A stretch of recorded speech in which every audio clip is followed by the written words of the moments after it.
Hi everybody, welcome to Creative Pouring by Cheryl. I'm Cheryl. Thank you so much for joining me today. Today, let's go ahead and make some ghosty keychains. Let's get started. We're going to use this mold right here, and I'm going to use my white mica powder. I've already got my Teexpert resin mixed up. Got a little bitty shine so I can remember to put that on there, and I've got some googly eyes that I bought from Walmart. I know you don't hear me say that very often, Walmart. Let's go ahead and get the mica powder mixed into this. I'm not using a lot, but I am going to use a spoonful or so. Stir that up and see how well it looks. Whenever you're mixing mica powder, make sure you stir it in really good so you don't have any clumps in there, because it turns into what I call powder bombs, to where, you know, you see that little spot on the bottom when you flip it over, and that's just annoying, that little spot. It makes it look awful. Let's mix that up really good. One thing I like about using mica powder is that shine. Look at that shine. It's all in there. And a lot of times you don't have as many bubbles when you use mica powder, or I don't find that I have as many bubbles when I mix it in. I'm going to save the shimmer and shine, the glitter, after on the top coat. Let's see, make sure I got it all stirred in. Okay. Don't ask me why I wiped it off. I'm being silly. We'll start right here. I'm not going to go too deep on them because this is a double pour, basically. I'm pouring 2 layers, and I don't want it to be super thick.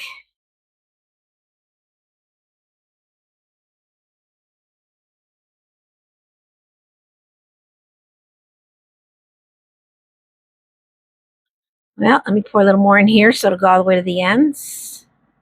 I thought I had enough in there, but I guess I didn't.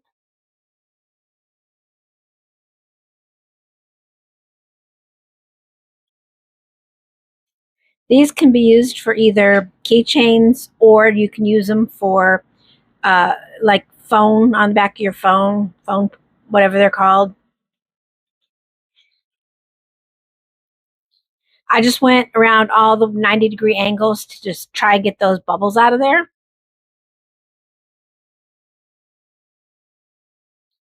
Let's see. Okay, I'm going to let those sit, and when they're done, we'll put the eyes in them and put a top coat on them. I just sprayed them with 91% isopropyl alcohol, so if any bubbles rise to the top, they'll be popped, hopefully. We'll see you for the next step. All right, these are cured. What I'm going to do is I'm going to put these eyes in every single one of them to make them look like they're ghosts. Before I put resin in it, though, which I'm just going to use some clear resin with a little bit of the Matteo Premium Mica powder, which is diamond.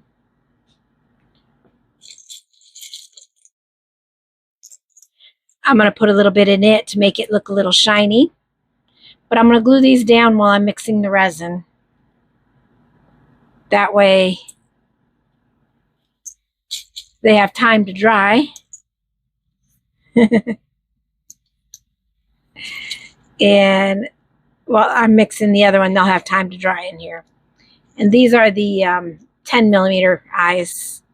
See, I got that in there so that I knew what it was. Okay, let's go ahead and glue these eyes down. I just got my B7000.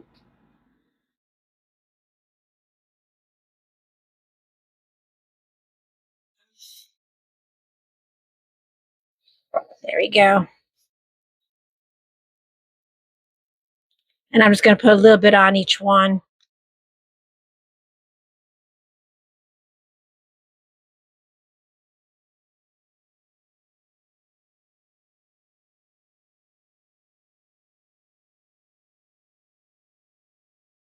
This way it'll stick to the bottom so the resin won't make them float.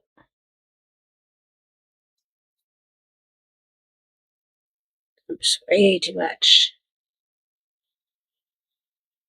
Gotta be careful. There's a lot of glue coming out of this little container. It's just an itty bitty container. I just need a little tiny bit. So you thinking they look like ghosts? I think they do. Leave me a comment. Let me know what you think.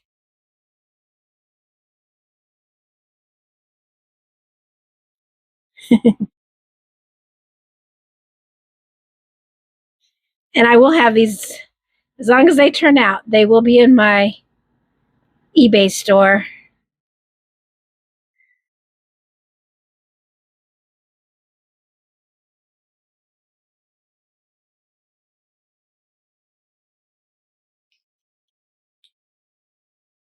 Ah, way too much glue.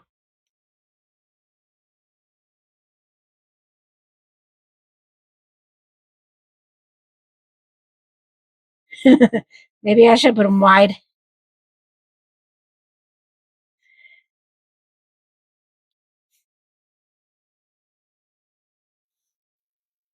They look like they're looking at something. They're keeping their eye on me.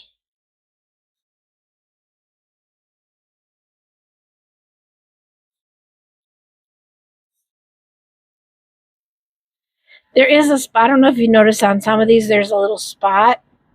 I'm trying to cover that little spot with at least one of the eyes. I did it in some of them. That's why some of them are wonky. Okay, I'm going to go ahead and let these cure. Let these dry. And I will be back with some resin all mixed up. All right, I've got my Teexpert resin mixed up. I'm going to add a little bit of this Matteo. Not a lot. I just want a little bit of a sparkle. Now, when I opened it, I only opened a little bit of this because I wanted to make sure I didn't go flying everywhere. As you can see, it's flying. And I just wanted to add just a little bit. So that way it would have a little bit of sparkle, but not a lot. See that sparkle on there? Okay, let's go ahead and pour these on.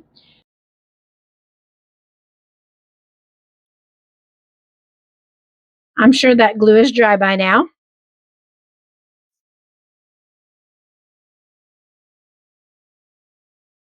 I'm just pouring a little bit on each one so that I can spread it out a little bit.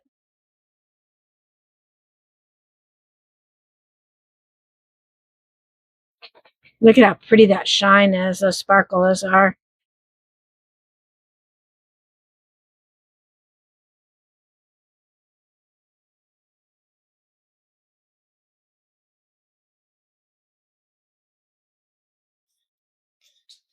Okay, I got my little tool. Now, let me clean it up a little bit. I thought I had it cleaned. Have a little bit of blue on it from something I was playing with earlier.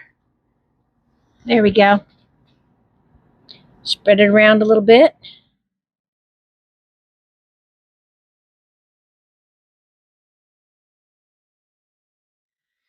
Okay, just look at it from the side like I'm going to do now. And just make sure they have a little bit of a dome, like a top. All right, I will be back when these are cured, and I will see you then.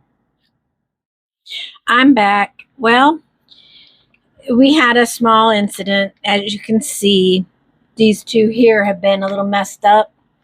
What happened was I have a Teexpert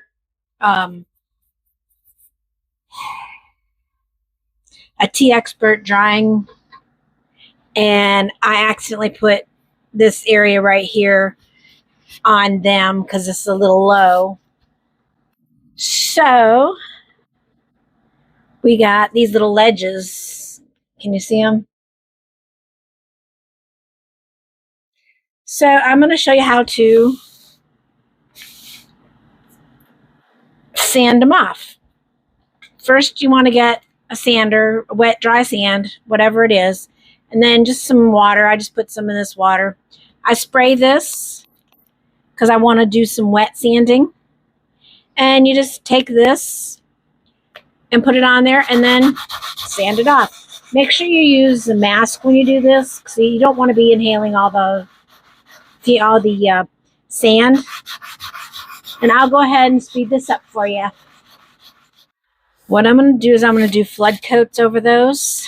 I'll show you in a minute, but let's go ahead and get these out of there while I'm doing this. And I'll clean these up too. They got a little bit of edge on spill on the edge, but they turned out really pretty. And I'm going to clean all these up. And I'm going to give these two an over pour. I might as well go and do it with all of them since I have it. So let me get these cleaned up and I will be back to you in just a few minutes. I've got them all cleaned up and I went ahead and finished sanding that one. So they're all ready to go. What I'm going to do is there's two ways I can back coat this because I'm going to flood coat it. I can either use tape or I can use just regular old PVA glue. And I'm choosing to use the PVA glue. I like it. It works. It may take a while to dry, but I like the way it works. Plus, it's cheaper.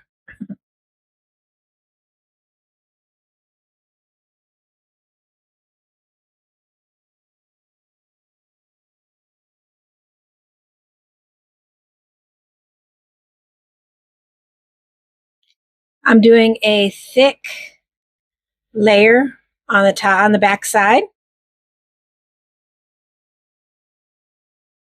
It may take a while for it to dry, but that's okay.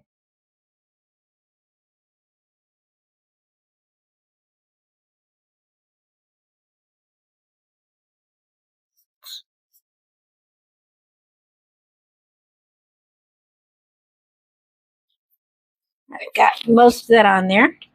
I'm just going to use an old or one of my silicone tools, and you just spread it like you would the resin to the ends. It'll protect it. I've just got this in a little container right here so that I can move it aside and work on something else. I don't have to leave it on my table.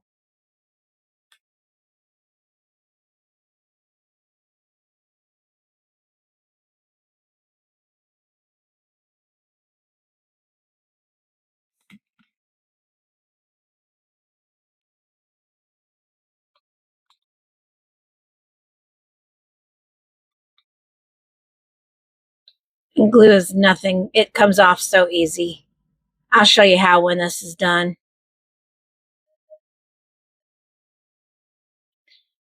I just want to make sure I get it around here because if you don't have it around the edges there, that's where the resin usually sticks to it. Sticks to itself when you're flood coating. I keep forgetting I've already put the glue on all these. Oh, that's what you get when you get older. You tend to forget a lot. But that's okay.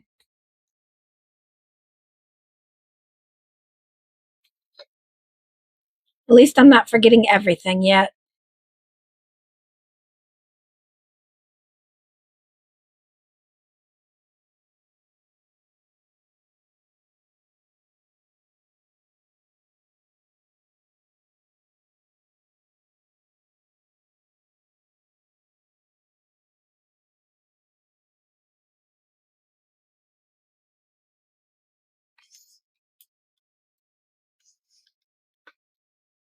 Hey, I remembered.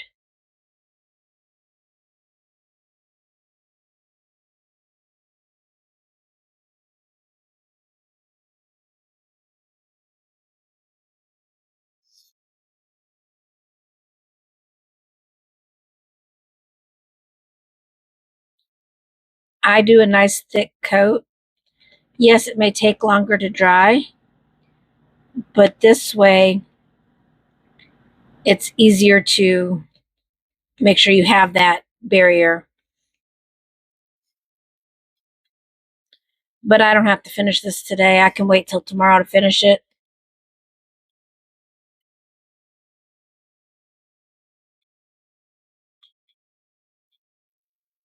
When you have time, I like this route.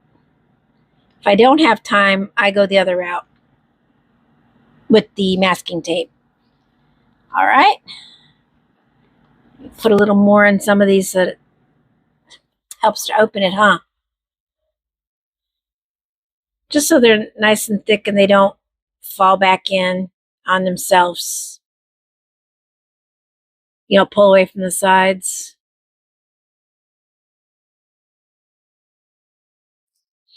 All right, I'll be back when this part is dry and we get ready to move on to the next part, the flood coat.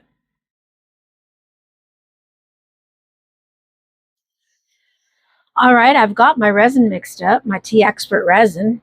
I went ahead and mixed up quite a bit because I want to make sure I have enough to do a flood coat.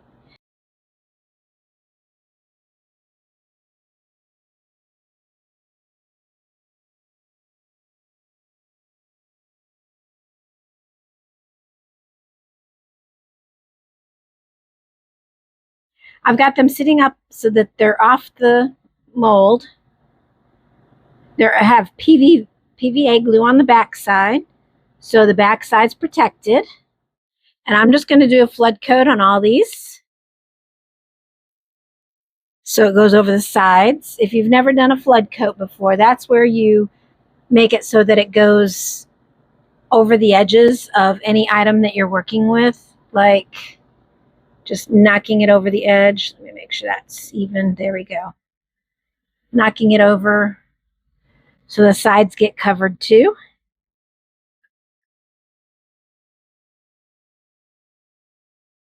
So I'm going to have some leakage, as you can see, onto this mold. And that's okay because I can use this mold for something else, this tray mold for something else.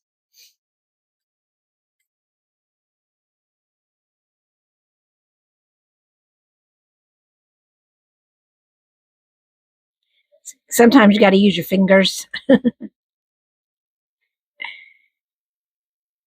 Even though it gets a little messy, you just want to make sure you got it on the sides.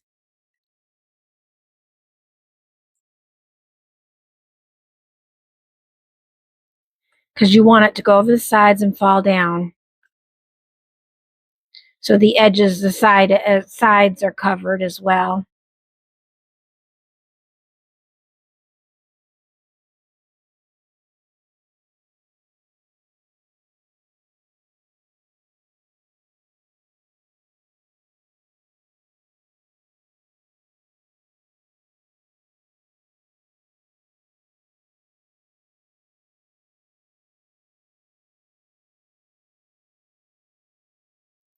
Anytime you do a flood coat, you need to make sure that you've covered the backside with something to protect it. Because a lot of times you can't get the resin off the backside and you'll have those bumps. I mean, you can, but it takes a lot of work. Sanding and all that stuff, usually. Let me go ahead and let that cure. And I will see you when these are done. Well, these have cured up nice and hard. Let's pop them off. See how it's got that lower back on the back there? We'll get that off here in just a minute. I'm just going to pop them all off the cups.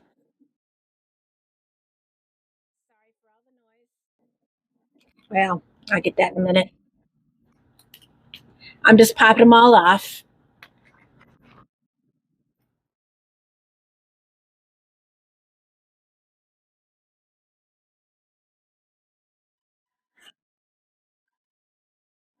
Care of. Yep. Okay, I've got a little tool here. It's the Cricut tool.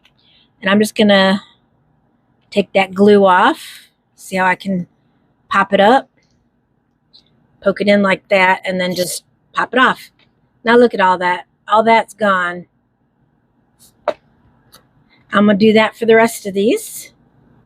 Now they tell you don't do that at home sometimes. And well, I got a boo-boo from it. I poked the tool right into my finger. Started bleeding just a little bit. So don't do that at home. Be very careful when you do that. All right, I got those all ready. Let's go ahead and take your little drill here and drill a hole in the top. I'm going to make it so that the eyes are toward the bottom. And I'm just going to drill a hole up here. Just drill a little hole at the top here. Well, I went ahead and got out my little Dremel tool with a bigger drill. And I drilled the holes bigger, as you can see. Not perfect, but bigger. And I went ahead and done all those. So I'm going to show you how I've been doing it. I take this, I'll poke that in. It's easier when I have it closer up to me. But I get underneath there somehow, some way. Come on. Okay. Push this down as I'm lifting this up. Poke it in that hole. Spin it. So I get some out. I put the hook on the back side. And then just spin it. Make sure the both of them are in there. And there you go. Well, there are my ghost keychains. I'm going to have them up on my eBay store real soon if I haven't already. Thank you so much for watching. I hope you enjoyed this pour as much as I did. If you did, don't forget to like, subscribe, and leave me a comment. And if you want to, leave me a coffee. And if you want to, buy me a coffee. That would be awesome. If not, that's fine too. Until next time, keep creating and keep pouring. Bye for now.